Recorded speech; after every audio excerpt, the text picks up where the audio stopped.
ছোট থেকে মায়ের মুখে শুনেছি বাপের বাড়ি নাকি মেয়েদের নিজের বাড়ি নয়।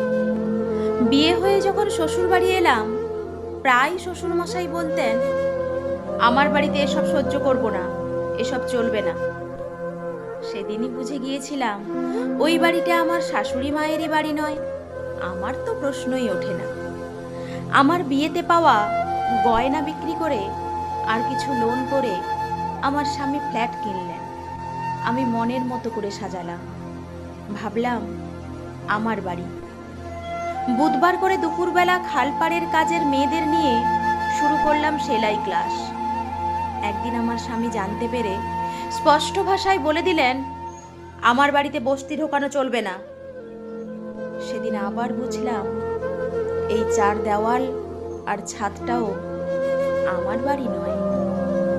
তারপর ছেলে এসে বলল, বাবা তো নেই, এ বাড়ি ভাড়া দিয়ে এবার চলো আমার বাড়ি। মনে মনে হাসলাম। তারপর একটু থমকে কাউকে কিছু না বলে বেরিয়ে পড়লাম পথে। হয়তো নিরুদ্দেশের বিজ্ঞাপন বার হবে, কিন্তু জানেন, আমি নিরুদ্দেশ নই। আমি নিরুদ্দেশ নই। আমার উদ্দেশ্য আছে। আজও বাড়িটা খুঁজছি।